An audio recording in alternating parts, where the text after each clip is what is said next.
Hi, I'm Ian McAllister. And I'm Jamie Adams.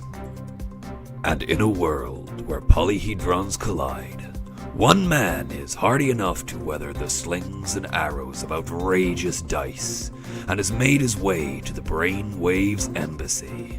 That man is Rory Sommers, flying the flag for Polyhedron Collider. Rory, welcome to the show. Hello, pleasure to be here. Rory's joining us today from the Polyhedron Collider Crew, another fellow podcast and news site. What is it you're up to these days, Rory? Mainly playing games and wrestling toddlers in and out of bathtubs. Noble endeavours. I've heard that sport's got really popular in England recently. Yes, it's a hot tip for the Olympics next time it comes around. Excellent. And we're going to be seeing you in the flesh at Expo, aren't we? You are, yeah. We're both going to see me in the flesh. Probably very, very close, Ian. It's been a long time. You need a hug. Yeah, it has.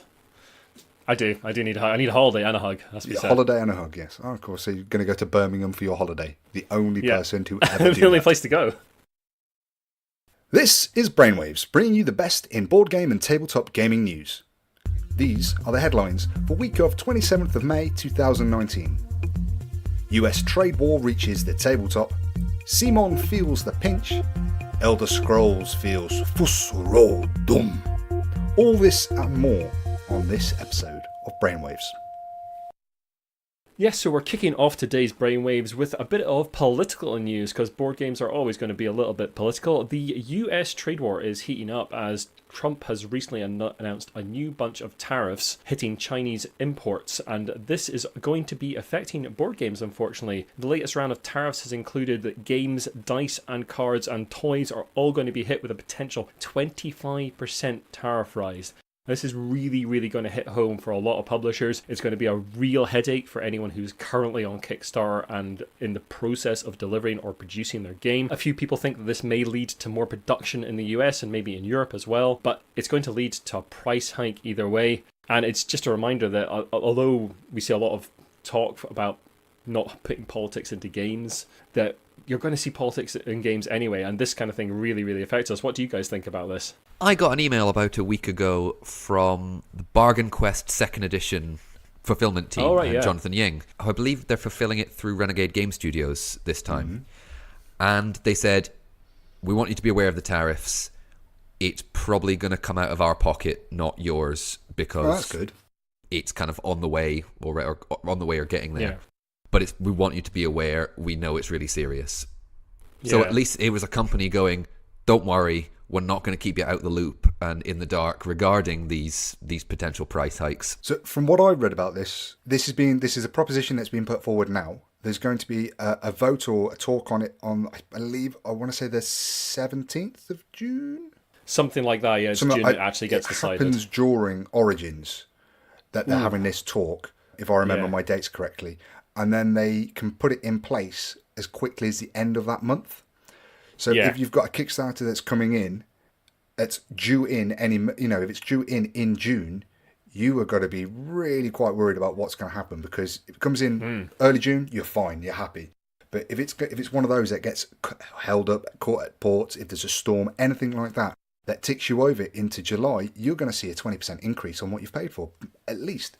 Yeah, Origins is 12th to 16th of June, so yeah, you're right. It's going to be right round about that time that this has been finalised. And I'm quite worried about my Bargain Quest fulfillment, because it said it was going to be January and then it got pushed back, and now it said May, and now it's looking like it may be June time. So we'll see.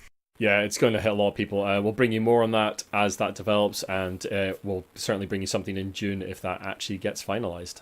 Makers of great big miniature heavy games, Cool Mini or Not, has published a shareholders letter with the company's full year financial report this time. It seems that I have taken on the mantle of Brainwaves financial correspondent, and I'll do the best I can. Well, did you not get the memo?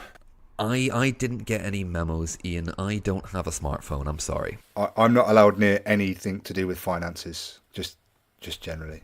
This is why I just look at it through a computer screen and go, great. According to Cool Mini or Not's CEO Sharon Ann Ng, 2018 was a year of consolidation. Sales and profits are apparently down, although the company is still very profitable.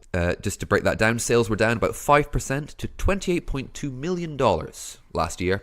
with a $5.4 million decline in sales through Kickstarter, though not completely offset by a $3.9 million increase in sales through wholesalers.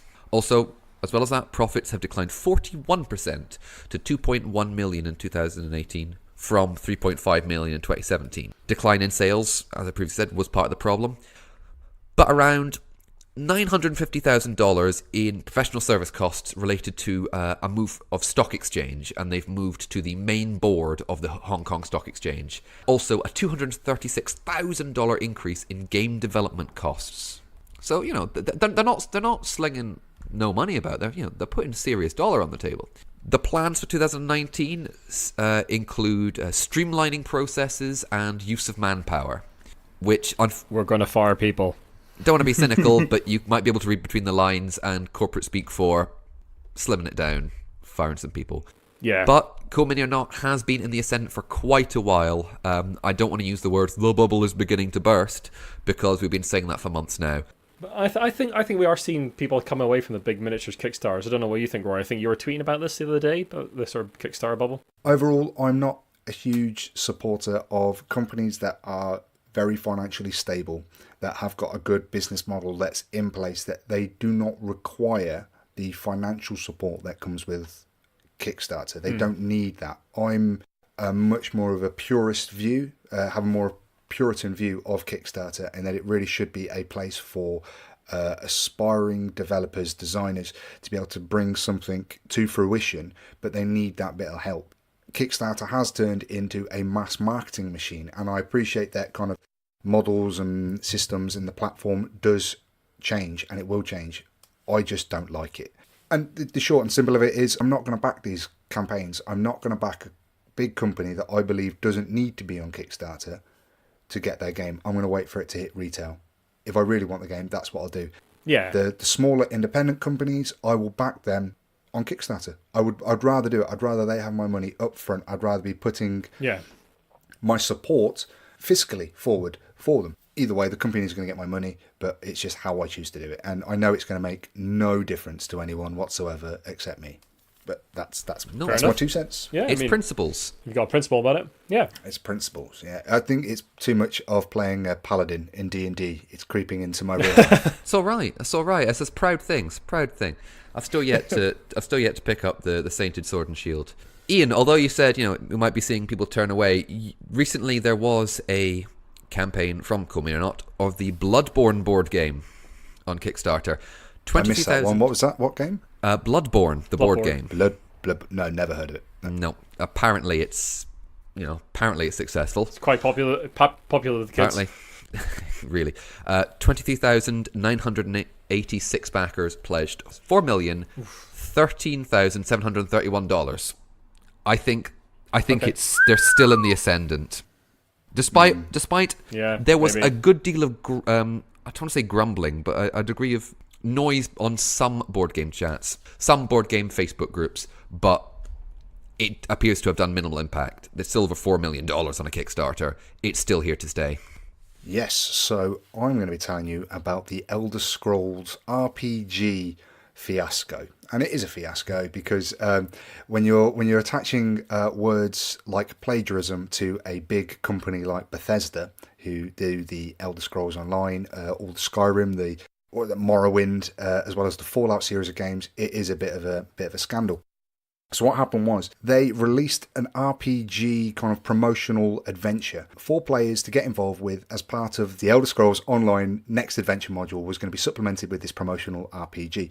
And the RPG was called Elsewhere, where players would be tasked to guard a caravan as they made their way across a desert in the aim of delivering a statue to a Chandra Stoll, who was a priest in the town of Rimmen. Now, when this came online, I think it was Facebook that it was kind of first appeared and flagged to them. Some avid D&D fans who take part in things like the Adventurers League thought, that sounds a little bit familiar. So they went and got their adventure books, they had a look, and they found another adventure called The Black Road, in which the would-be adventurers were tasked with guarding a statue as it made its way across a desert to be delivered to a priest called Chandra Stoll in the town of Plask, I think it is. So it was so incredibly similar. It was just a rewording of this original adventure. Yeah, rewording. Bethesda didn't know anything about this. They've since pulled the whole adventure, so you can't really see it anymore unless you have a cheeky link, which might be in the show notes, Iain. Yeah, well, yeah. So it really was. If you read these, it is I don't want to say sloppy, but it was a rewording of this original adventure that was part of the D&D Adventurers League. So Bethesda have since pulled it all, and their response so far is that there is no comment until both authors have had a chance to fully discuss it and understand the ramifications. Yeah, bit of a muck up by Bethesda there, not checking things, and yeah, it's good that it's got called out at least, and that they did pull it. They didn't just sort of hold up their hands and throw their muscle around as a big company. Very true. I mean, they would be going up, toe to toe with Wizards of the Coast. Yeah, I mean, that is another big company, but in terms of actual money, I think Bethesda. True, but I think Wizards of the Coast. Wizards of the Coast have that kind of really hardcore RPG following, don't they? I think I personally wouldn't want to play an adventure if I knew that adventure was a rip-off of something else. I mean, I don't mind it paying homage to something, another thing, but to be a direct rip of another product, I wouldn't really want to support that company or support that adventure. No, not when you're copying whole paragraphs and just changing the names of characters and places. That's the thing. One of them, they didn't even change the name of the priest. They just changed the gender. Yeah. It's the same name. It's not the first time we've covered plagiarism on this cast. There was a Kickstarter we covered last year that it was... I remember this one, yeah. Basically a complete rip from another one. So, it's bound to happen. I guess it's bound to happen as the hobby grows as well, as people sort of see more and more of it. Yes, it's bound to happen as the hobby grows. Happen. But even so, when you've got that company of Bethesda as an official supplement behind you, you assume there would be some vetting going, okay, let's have a look at this. Okay, that's fine. Can we just double check? How would they, how would you check, how would you vet something I understand that, but... Because if you think about all the RPGs that get written, you're talking Adventurers League, the DMs Guild, all the kind of official stuff, and that's just Dungeons and Dragons. It's the big one, and you're going to get to a point where if you are writing an RPG adventure, chances are you play some RPGs, which means they are going to influence your writing. It's the same with any kind of artistic endeavour. They are going to seep through, and if we were going to be kind of looking at this in the most innocent viewpoint, it could be that this chap whose name was Karin Herber, he could have just played that adventure years ago. Go on, I like a bit of that. Really, but he played it, he really, really enjoyed it, and it stayed with him, so that when he came to sit down and write his own, he wrote one that was just a bit too similar to that one great experience that he had, unknowing how much he was unintentionally ripping, if I was going to be kind of quite, naive about it all.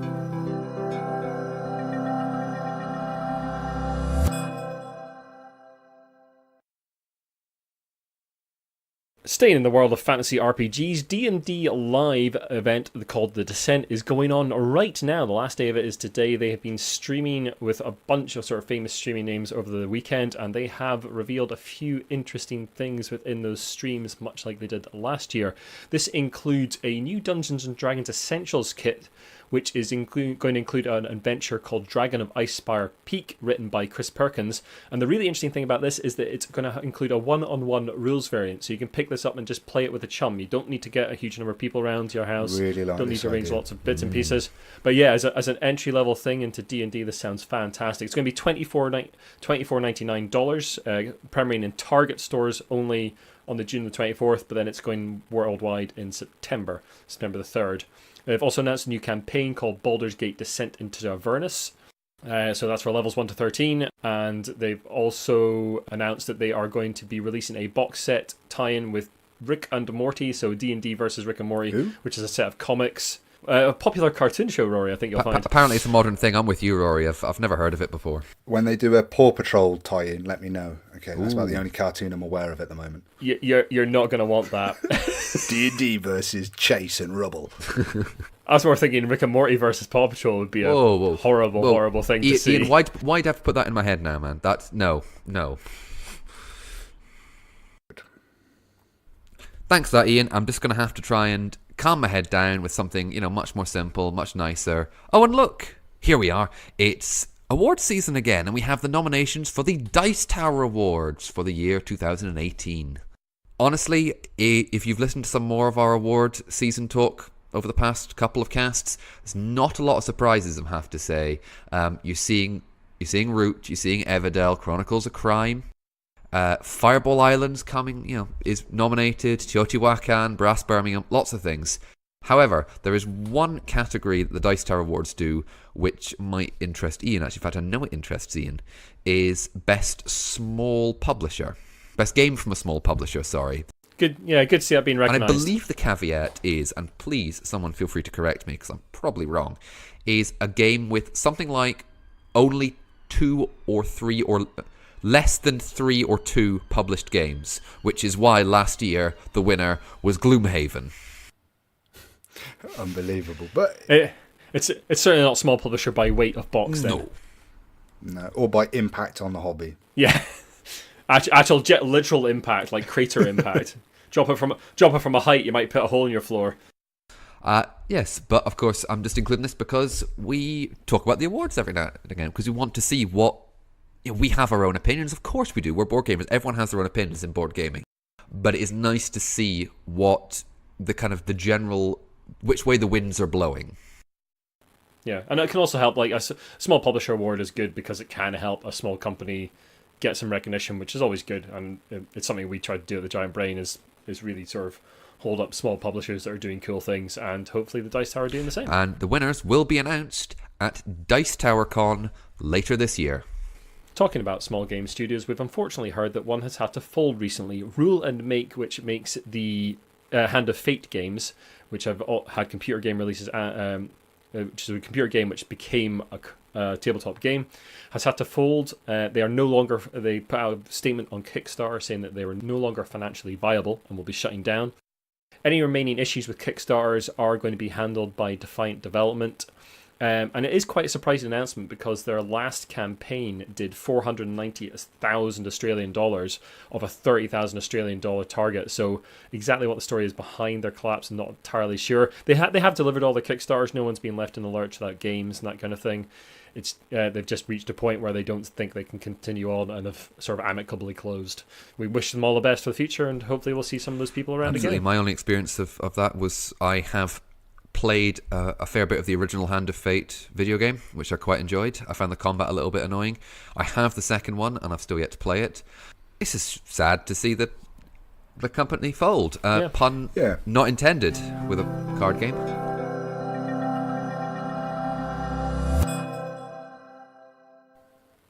So, myself, Jamie and Rory are all going to be heading to Expo in the not-too-distant future. UK Games Expo as is at the start of next month. So it is 31st of May to June the 2nd, 2019 in Birmingham, NEC. It's going to be in at least 3 halls of the NEC, in the Hilton Hotel nearby, all over the place. There's going to be gaming far and wide. There's going to be food eaten, beer drunk, and many games played, and much rubbish talked. And we thought we would do a little breakdown of the things that we are looking forward to over the course of the con. So, starting at number 5. Number 5. So I think I'm going to start with a publisher this time. It's going to be Big Potato. These are sort of a surprise hit for me last year. I hadn't played many of their games, and Jamie and I had a good fun with Weird Things Humans Search For and Clickbait, was it? The game about making up sort of things. Attention-grabbing headlines and... Attention-grabbing headlines, that was it. And they've got a new game coming out which includes their first patent. 20-second showdown that has a little weird timer thing in it, which is apparently actually patented to Big Potato Games. Right. So I'm really interested to see that and try it out and see what else they've been up to. Because Big Potato are the sort of company that really reach outside the normal board gaming community, which I'm really excited about. So I'm really excited to see there. What about you guys? Can I just add that they've also got their Blockbuster game? They've got a tie-in to the Blockbuster video game. Ooh. Yeah. It actually looks quite good as well. Yeah, it looks really interesting. I don't have a top 5 per se. I have 5 things I'm really looking forward to, so I'll just pick one at random. Let's go food trucks. Number 5. Oh, thank you. Last year, I think every year, because last year was the first time I ever went down, is they get some food trucks outside, maybe 5 or 6 of them, offering a range of food. And last year, they were fantastic. There were huge lines. Generally, it was not bad price, and the food was excellent. So I'm interested to go back and see what they've got this time, because it kept my belly full over many, many hours of gaming.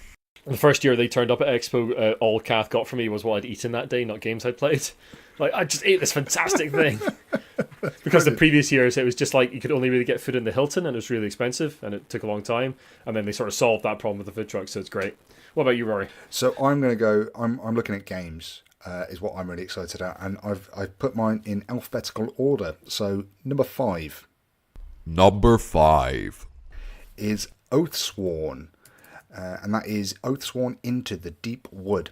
This is a new game from a new publisher, Shadowborn Games, and the designer is Jamie Jolly, who did Farsight from Braincrack Games. If you remember that one? All right. The giant mechs. Yep. So this game... Yeah, I've got a copy somewhere. Oh, yeah. This game is really exciting for me. So it is a dungeon crawling RPG campaign style game. They're actually saying that they've decided... Legacy isn't a good enough word for what it is. They've got a Twisting Tales story.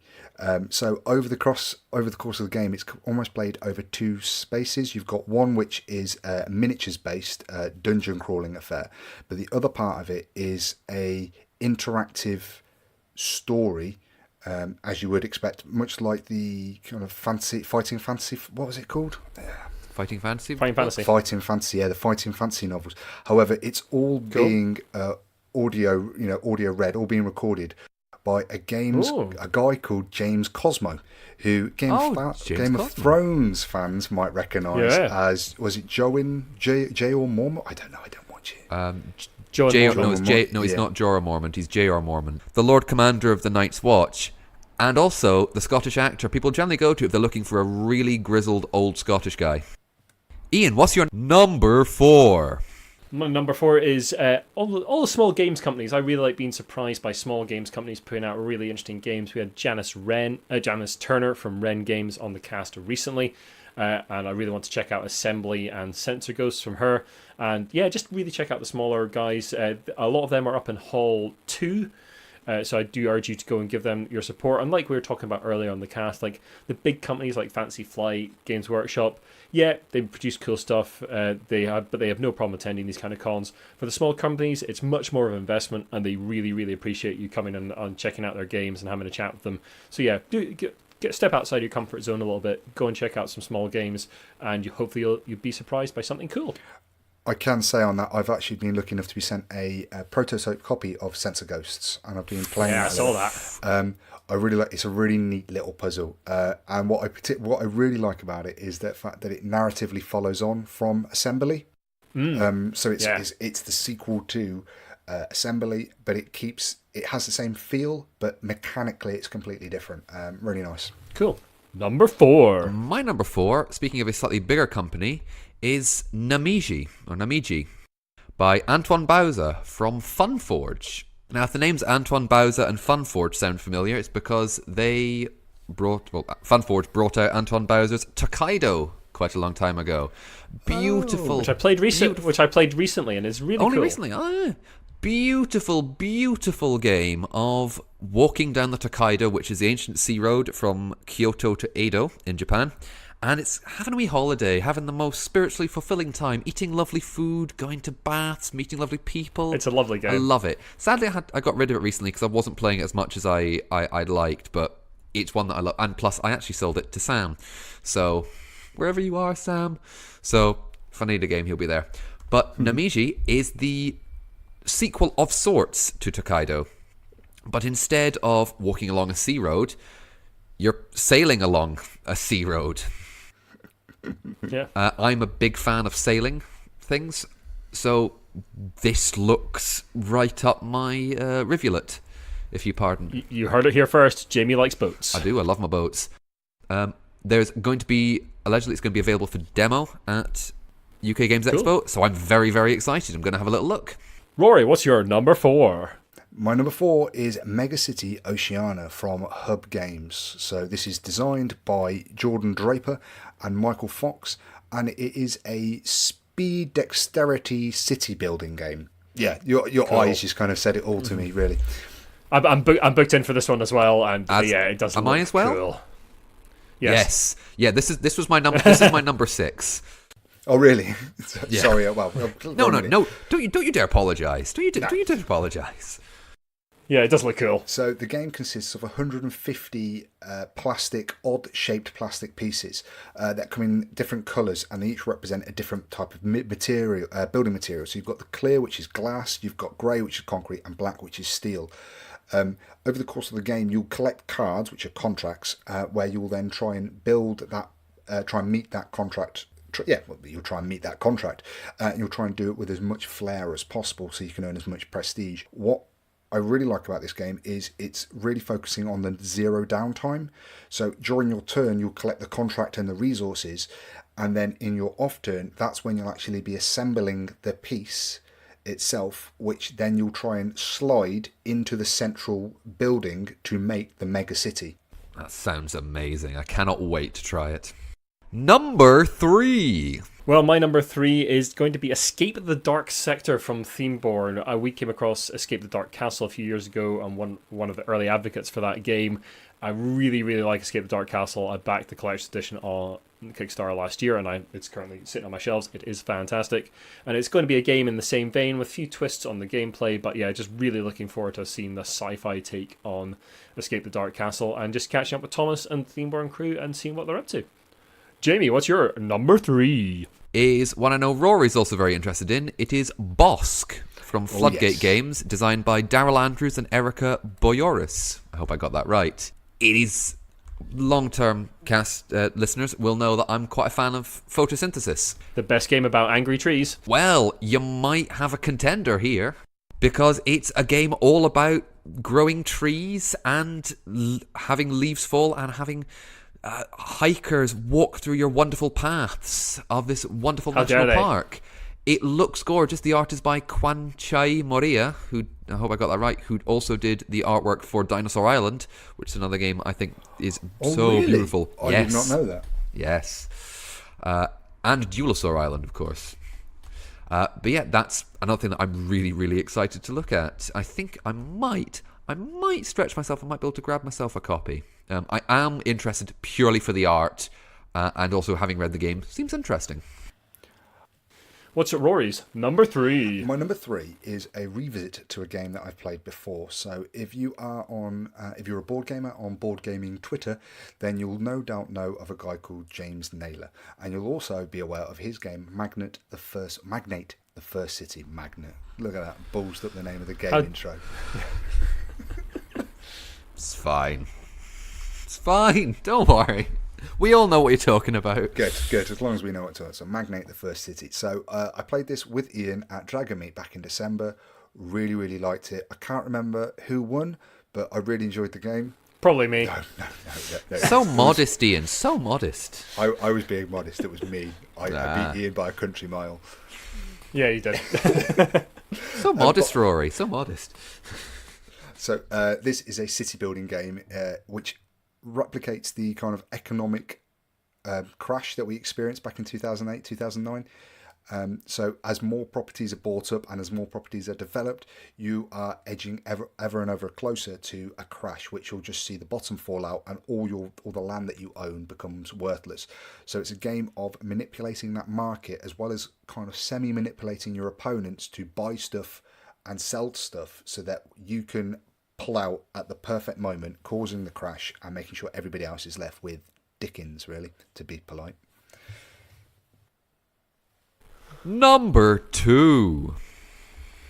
Well, I am very excited to finally get to sit down and get some demos from the one and only Gaming Rules, otherwise known as Mr. Paul Grogan. He is really entrenched with CGE. He does a lot of their demoing, and I'm going to be getting a demo of Letter Jam and Sanctum. Now, Sanctum is one I am very excited about. This is sort of a game inspired by Diablo. and did that sort of action RPG. And it's from the same designer as Adrenaline, Philip Nudek, I think that's his name. Yeah, really looking forward to getting a shot of that, and hoping that is a cool game that I can actually buy in the future. It's only going to be available for demo. I think they're selling Letter Jam at the show, but they're definitely demoing it. And yeah, looking forward to that. And I'm also going to be heading to Paul's seminar as well on how to demo games, because it's always a good idea to get some tips from the masters. Yeah. Number 2. My number 2 is a little bit different. It's not a board game. It's not a tabletop game. It's not even a LARP. It's pretty much, apparently, all 3 in 1. This year, there is going to be several mega games that will be played at UK Games Expo. Yes, a mega game is allegedly a mixture between a role-playing game, a tabletop game, a board game, and LARP-like elements. One of the games that's going to be played this year is Watch the Skies, Second Sight. Watch the Skies came to prominence when Shut Up and Sit Down, the venerable cheeky scamps of the board game world, posted a video of them playing a version of Watch the Skies several years ago. And it is a game where players will be various senior positions in various countries around the world when aliens appear. How do you deal with that? What are the aliens' plans? It's up to the players playing the various heads of different countries, playing the presidents, playing the not financial advisors, the generals and military leaders. Yep, the military leaders, the scientific advisor, and the ambassadors to basically work out what's going to happen. Will they fulfill their secret objectives? What the aliens' objectives are? Is there an opportunity for me to play the old grumpy Jewish dad of a scientist? Do you know what? If I end up, because I haven't got my role yet, so if I do, I'll have you just, I'll get you on speakerphone every now and again. I'll have you just ranting and raving. But there are, get up, you I know. we're hopefully going to get Jamie to write up his experience of the mega game and put that up on the site sometime. Yes, after. I'll do the best I can. Mega game. So, what is the definition of a mega game? Just for me, because I don't know. It's okay. I'm trying to find just loads of people, really, basically, like big sort of organised LARP, but with I think much more specific rules than a LARP. It's a little bit less freeform. Yeah. Okay, So this game is playing about 67 people, I think it said, or maybe slightly more. 60 between 20 and 60 people, or maybe over a couple of hundred, depending on what the size is. It's usually played live in a single venue. So, for example, where I'm playing, it's going to be from 10 o'clock till about 5:30 or 5 o'clock. Right. This is a long, long day. It's more face-to-face rather than pen and paper. There is a group of referees going around, and basically they know the rules but are also able to break the rules. If you go, I want to do this, and they go, fine, yeah, do this. Okay, so it's a lot more freeform, so it's more like an RPG. Yeah. Like a real sandbox RPG with potentially hundreds of players. Yeah. So we've got, so as far as I can remember, we've got countries, we've got corporations, we've got a couple of small independent factions who haven't been released yet, and also the aliens are also going to be played by players, so we don't know who they're going to be. And there's also press. So apparently a newspaper is brought out every now and again, which shows like the events as they unfold. Number 1. I'm sorry, Dice Tower, if you're listening. You're good. You're good, guys. I don't mean to be ripping you off so much. Well, my number 1 is what I basically go to the con for every year, which is essentially all the food and all the friends. There's a load of people that I don't really get to see, including this fine gentleman here, Mr. Rory Sommers, and a few other people that just don't really get to see outside of cons, and especially outside of Expo. So it's going to be really good to meet up with them and just have a laugh, play some games, have a beer or two, and as Jamie was saying earlier in the cast, visit the fantastic food trucks and stuff myself stupid. My number 1 is a bit of a cop-out, but it is seeing a lot of gaming. Because although I do love board gaming, I haven't been really playing a great deal of it recently. Having moved back, just timing have changed. The group I played with previously they're now living an hour away, and it's kind of hard to get them to come here. And I'm just really happy just to be... happier to be back in, surrounded by a lot of board gamers, trying lots of new things, and I just can't wait for it. I had a great time last year. It was my first year. And Rory, what's your number 1? My number 1 is another board game. I think it's really sweet that you guys are looking forward to seeing people and eating food and stuff. I don't really like people very much, but I really like games. So, that's fair. Yeah, it was a struggle to get you to come on this cast. It really was. I just talk to people. My number one is the expansion, the first expansion for Dice Hospital from Alley Cat Games. It's called Community Care, and it's actually going to be 3 modular expansions all in one box. They will be demoing all 3 over separate different tables, and each one of them looks absolutely brilliant. You've got the city, which is all about, it's almost like a pre-mini game in each round, and how you collect your patients.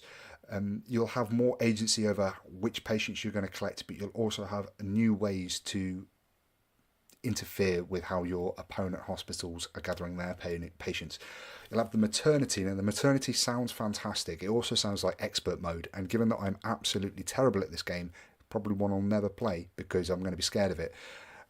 You've got a mother dice. A mother dice comes into the mix. She's going to be pregnant. Whether she's going to have one child or twins, it's going to be down to the roll of another dice. So the mother dice comes in as bright pink. At some point soon on, she will give birth to little tiny 10 to 8 millimeter dice. Oh, yeah, it's brilliant. But it's going to create havoc in your hospital because your mother can't really go into a ward with any of the patients because your mother will never ever deteriorate. She will force other dice. Even if you've cured them, she'll force those to deteriorate instead of her. Also, goddamn childbirth. Also, she can't be dispatched. That's not the right word. Discharged. That's a very different kind of hospital you're That's thinking a of. very different game.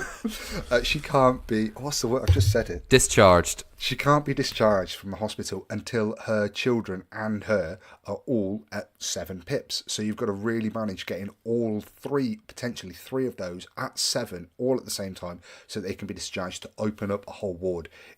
Absolute nightmare. And then the final one, it's called Improvement/Training. Last I spoke to Cesar, the name of this was still in progress. This apparently is going to add the most complexity to the game with a whole separate board, making adding a more worker placement aspect to the game where you are going to be able to get staff in and train and improve them up. Each one sounds brilliant. Each one sounds very different to one another, and I think they're going to make some real big mix-ups to a game that is already fantastic. Well, yeah, so we are going to be at Expo. If you see us hanging around, if you see the Polyhedron Collider Crew or the Giant Brain Crew about, do come up and say hello. Tell us what you're liking at the con. Point out the cool games to us, because we can't see everything. It's just not possible. So if you come across something that we think... Yeah, you can try. You can try. If you think you see something that we'd like and would like to highlight on the cast or on any of our sites, then yeah, please do drop us a line, get in touch with us on Twitter, Facebook, or just come up to this con and say hi and say that game over there is really cool. You should probably try it. Also, if I look angry, I generally won't be. I just have a very resting, slightly angry face. But I'm really not angry. I'm apparently very nice, according to the people who know me. So, we just tell him that because he's so angry all the time. Oh, come on, let's go.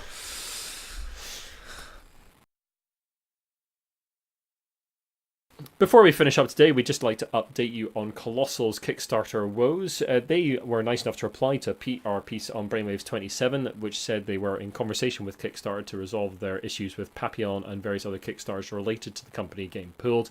Papillon is now going to be coming back to Kickstarter. Kickstarter are apparently satisfied that the other games that Colossal have in the pipeline are going to be delivered on time. And yeah, it seems everything has come to a conclusion, which is great for Colossal and great for the backers of those games. Can I ask a question on that, Iain? Because when Papillon was suspended and cancelled, they also had another couple of games on. What's happening with those other games? Are they coming back to Kickstarter? They didn't say in this particular update, so I think maybe what will happen... I'm going to guess here for a second, with a bit of speculation. I'm going to think that Papillon might come back. They will conclude that Kickstarter. Then they might bring back the others, because we think no one's ever said anything, and we haven't been able to get anything out of the companies involved. So alleged here, but we think that alleged. No, well, what we think is that what really was the problem was that they were trying to run concurrent campaigns through different accounts. I think that's what's caused the problem. That was the biggest suspicion for most people. Yeah, they'll probably not try and do that again. So maybe Papillon will come back, then the other two will come back as well. Be interesting to see what happens with Papillon. Easy for me to say. Well, if that was the one, I think it is. It got its fund. It met its one? target, and then it got cancelled. It smashed its Yeah, target. that's right. I think it was cancelled the day before it was due to close. Something like that. Day after. The day after, yeah. Yeah. Yeah. So yeah, it'll be an interesting one to see what happens with that. We'd like to take this time just to have a quick shout out to all our Patreon subscribers. Thank you so very much for deciding to give us some of your money. It does humble us to think that you actually enjoy listening to us prattle on. We're very grateful. And a big thank you to our executive producers, the Lucky Sparrow Gaming Cafe. I hope you're listening, guys. No Monopoly this week. We'll do better next time. Rory, where can people find you and Polyhedron Collider on the Internet of Things? So you can find Polyhedron Collider on polyhedroncollider.com, funnily enough. That's the website where you'll find reviews from Steve, Andy and myself. There's also the news and the Kickstarter highlights, predominantly done by me there, as well as some other articles that we add in whenever Andy gets his arse in gear. On Facebook, we are Polyhedron Collider, and on Twitter, I'm at Rory J. Sommers or Polyhedron C. And on Instagram, if you want to look at some of the pictures, particularly of the games that I've been talking about tonight, I'm at Rory J. Sommers. Indeed he is, and he takes very nice photos. You should check those out. We'll put links to all of that in the show notes. So thank you very much for listening, everyone. If you like what you've listened to, then the best way to help us out, and Polyhedron Collider, if you listen to them, is just to share those podcasts around. Drop us a review and rating on iTunes, your podcast platform of choice. You can also follow The Giant Brain on Twitter, The Giant Brain, Instagram, Giant Brain UK, Facebook, The Giant Brain. Our website is giantbrain.co.uk, and you can email us about anything in the show at giantbrainuk@gmail.com. Thank you very much for coming along, Rory, and we will see you at Games Expo. Thank you very much for having me. I'll see you guys in a couple of weeks. Goodbye. Bye. Bye-bye.